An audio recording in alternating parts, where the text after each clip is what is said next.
A country's fate can change on a dime, because all it takes is one inexperienced leader to derail it. The nation of Israel experienced unprecedented peace and prosperity during the reigns of King David and Solomon. When King David rose to power, God promised him that an eternal kingdom would be established through one of David's descendants. God's promise to King David shaped the course of Israel's future, and from that point on, God's redemptive history through the Israelites conformed to His promise to King David in some way. This redemptive history includes the devastation brought about by Solomon's son Rehoboam. Solomon's son and David's grandson was Rehoboam. He was God's chosen instrument to divide the nation of Israel due to the corruption caused by Solomon's idolatry. 1 Kings chapter 11 verses 11 through 13. So the Lord said to Solomon, "Since this is your attitude, and you have not kept my covenant and my decrees which I commanded you, I will most certainly tear the kingdom away from you and give it to one of your subordinates. Nevertheless, for the sake of David your father, I will not do it during your lifetime. I will tear it out of the hand of your son. Yet I will not tear the whole kingdom from him, but will give him one tribe for the sake of David my servant, and for the sake of Jerusalem which I have chosen." Rehoboam was the first king of Judah during the divided kingdom period. What is Rehoboam known for? Rehoboam is best known for dividing the rest of Israel between Judah and Benjamin. When the Israelites gathered in Shechem for Rehoboam's coronation, they requested that he lighten the heavy workload that his father Solomon had previously imposed on the people. King Solomon brought Israel to its most prosperous age, but it took a lot of hard work from the people. Solomon constructed the temple of God, which became the established place of worship for all of Israel. He also built a magnificent palace and expanded Israel's military, all with the help of the people. All of Solomon's work was completed when Rehoboam ascended to the throne. Now that Israel had climbed to a glorious state, the people were ready to take a break from their hard work. Rehoboam requested 3 days to consider the people's request. Rehoboam consulted 2 distinct groups of people during those 3 days. The first group consisted of wise and experienced elders who worked for King Solomon during his reign. 1 Kings chapter 12 verse 6. King Rehoboam consulted with the elders who had served and advised his father Solomon while he was still alive and said, "How do you advise me to answer this people?" They understood what it took for a king to successfully rule his people. They told Rehoboam to heed the people's request and lighten their load. The elders knew that doing so would win Rehoboam the people's favor, and the people would welcome the new king's rule over them. However, Rehoboam ignored the elders' advice. 1 Kings chapter 12 verse 8. But he ignored the advice which the elders gave him, and consulted the young men who grew up with him and served fast to the wise elders' counsel. Rehoboam, whom God had promised would rule over the nation's majority. Jeroboam constructed idolatrous shrines in high places. He established a new priesthood from all the people, not just the tribe of Levi as God had ordained. He instituted a new religious calendar, with a large feast on the 15th day of the 8th month, replacing the Feast of Tabernacles in the 7th month. He usurped the priestly office by offering sacrifices on the altar he had built at Bethel. The fact that many Israelites accepted these changes reveals that their hearts were far from the Lord. Their fathers had previously worshipped a calf and were punished for it. Exodus chapter 32 verses 1 through 6. Now when the people saw that Moses delayed coming down from the mountain, they gathered together before Aaron and said to him, "Come, make us a god who will go before us. As for this Moses, the man who brought us up from the land of Egypt, we do not know what has become of him." So Aaron replied to them, "Take off the gold rings that are in the ears of your wives, your sons and daughters, and bring them to me." So all the people took off the gold rings that were in their ears and brought them to Aaron. And he took the gold from their hands and fashioned it with an engraving tool and made it into a molten calf. And they said, "This is your God, O Israel, who brought you from the land of Egypt." Now when Aaron saw the molten calf, he built an altar before it. And Aaron made a proclamation and said, "Tomorrow shall be a feast to the Lord." So they got up early the next day and offered burnt offerings and brought peace offerings. Then the people sat down to eat and drink and got up to play, shamefully, without moral restraint. Solomon had built high places and lost most of his kingdom as a result. Korah and his followers attempted to usurp the priesthood and were killed as a result. These innovations used by Jeroboam to secure his kingdom only ensured its eventual demise. 2 Chronicles chapter 11 verses 14 through 16. For the Levites left their pasture lands and their property and came to Judah and Jerusalem, because Jeroboam and his sons had excluded them from serving as priests to the Lord. Jeroboam appointed his priests for the high places, for the satyrs, goat demons, and calves, idols which he had made. Those from all the tribes of Israel who set their hearts on seeking the Lord God of Israel followed them to Jerusalem to sacrifice to the Lord God of their fathers. Those who loved God fled to Judah, leaving their brothers and sisters to the conveniences and consequences of man-made religion. Jeroboam did not deserve such a good post as king, but Israel deserved such a bad prince, it has been said. What lessons can we learn from Rehoboam? God keeps his promises. Even though God raised Rehoboam to divide the kingdom and give the majority to Jeroboam as he promised, God still allowed Rehoboam to reign over a portion of the kingdom, due to the covenant he made with David. 2 Samuel chapter 7, verses 8 through 16. So now, say to this my servant David, "Thus says the Lord of hosts, I took you from the pasture, from following the sheep, to be ruler over my people Israel. I have been with you wherever you have gone, and have cut off all your enemies from before you. And I will make you a great name, like that of the great men of the earth.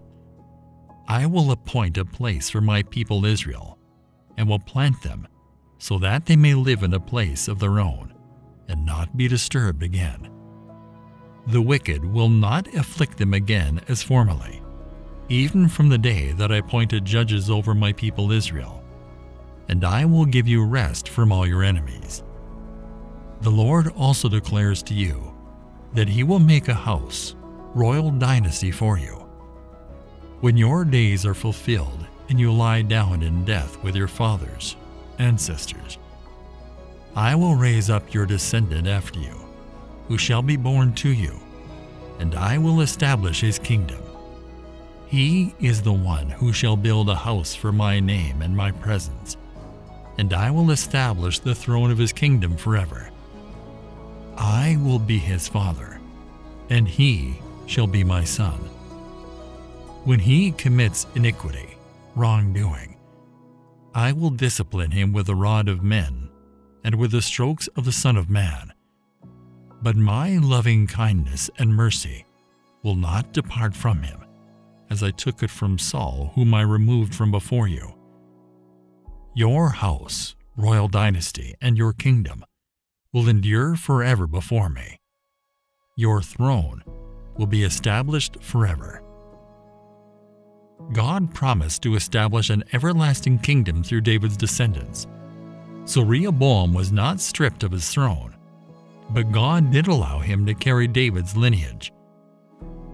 Doubt easily overtakes our minds and our wavering faith whenever we face trials. As a result, we must remind ourselves regularly that God's promises to us cannot be broken, because they are based on His divine, immutable nature. Wise advice is essential in life.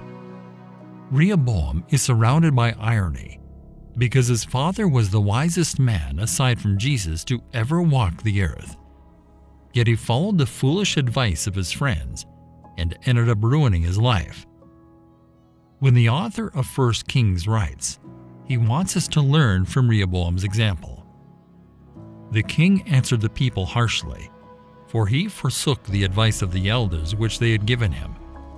1 Kings chapter 12 verse 13. Numerous proverbs apply to Rehoboam's foolish response. Proverbs chapter 18 verse 7 states, "A fool's mouth is his ruin, and his lips are a snare to his soul."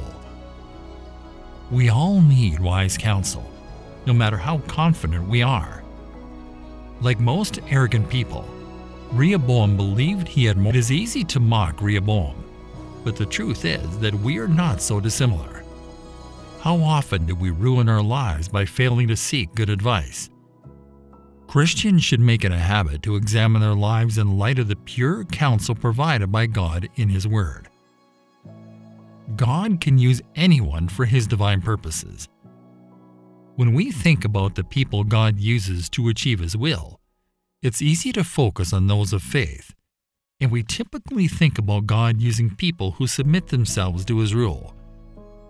God does use people of faith, but He also uses everyone else.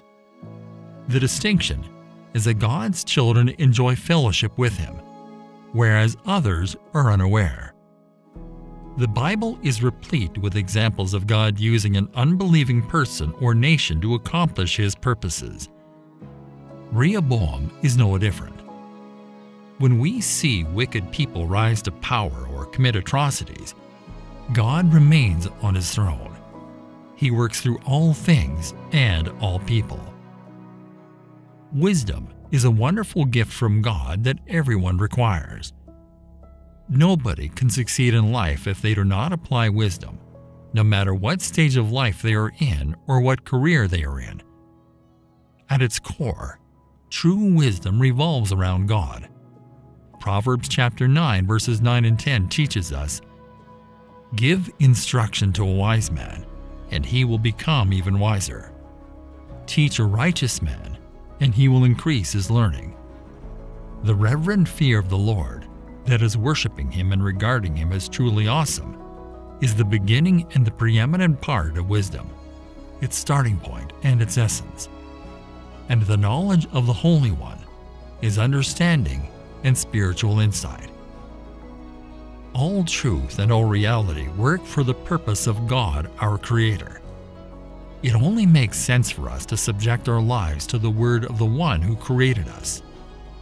As a result, we must place our complete trust in Him and nothing else. Rehoboam is a wonderful reminder to embrace wisdom, but he also demonstrates how foolish it is to place our trust in a nation or culture. On any given day, God has the power to change our circumstances. However, Christians should not be concerned. We know Him, even if we do not understand His divine plans. Knowing our magnificent Lord and Savior Jesus Christ is watching over our lives and will see us faithfully to our heavenly dwelling can bring us peace and comfort. Rehoboam and the law of connection. Leaders touch a heart before they ask for a hand. A leader cannot connect with people solely through group communication. He must also connect with individuals. The stronger the bond and relationship between individuals, the more likely the follower will want to assist the leader. Some leaders struggle because they believe followers must take responsibility for connecting.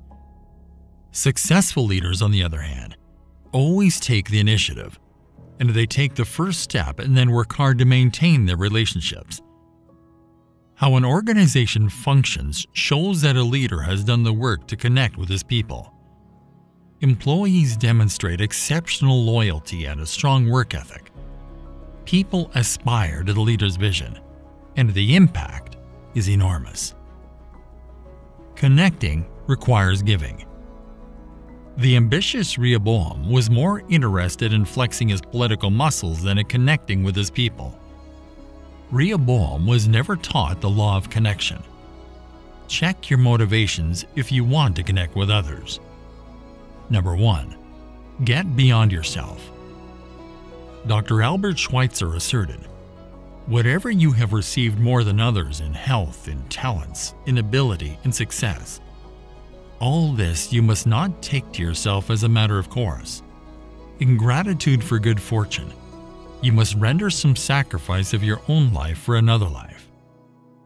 Selfishness and insecurity are often at the root of those unable to see beyond themselves. Rehoboam never grew beyond himself, and his bullying earned him contempt rather than respect. Connect with others while keeping in mind that leadership is a privilege. Number 2. Grow beyond yourself.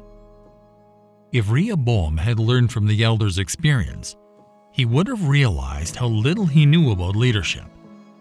But this arrogant and unteachable young man squandered a great opportunity for growth, and thus destroyed the country. Stay humble and teachable if you want to grow beyond yourself. Number 3. Give beyond yourself. Individuals with low self-esteem are almost always preoccupied with themselves. On the other hand, a University of Michigan study discovered that people who volunteer their time regularly increase their zest for life and their life expectancy. Rehoboam was unconcerned about what he could give. He only wanted the most. Effective leaders must ask themselves, what am I doing for others regularly? Make yourself a river, not a reservoir. Number 4. Go beyond yourself. When you were born, you cried, and the world rejoiced, goes a Middle Eastern saying. May you live your life so that when you die, the world will cry, and you will rejoice. Every great leader can connect. To be a better leader, you must learn to connect with people. Do it, and you will dramatically raise your leadership level, and do it well, and people will follow you anywhere. When you connect with others. Connecting with others is not difficult, but it does require effort. Consider how Rehoboam ignored this priority. Number 1. Your people are more willing to take action when you first move them with emotion. Even when King Solomon's elders advised Rehoboam that he could win the people's hearts forever by reducing their workload, he turned a deaf ear. They sought another leader who would listen after he showed no concern for their well-being. When you remain attentive to your subordinates' needs, they will remain attentive to your vision. When you meet their needs, they will act to realize your vision. Wise leaders recognize and address their people's needs. Number 2. When you give first, your people will give in return. Rehoboam blew numerous opportunities to bless his people. It may appear contradictory, but a leader gains more by giving more, and you get a lot more back when you give up your time, talent, and possessions. Number 3. When you connect with individuals, you gain the attention of crowds. Rehoboam, too arrogant to walk among his people, attempted to lead Israel impersonally from behind the palace walls.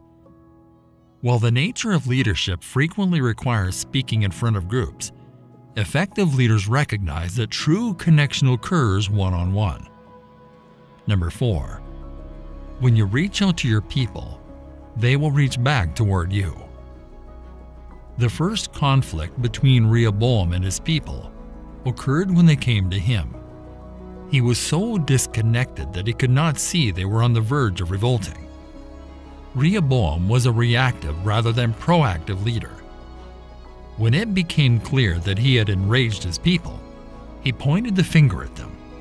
As a result, his kingdom was shattered. Whether you have just taken over a leadership position or are well established, you must connect with your people to succeed.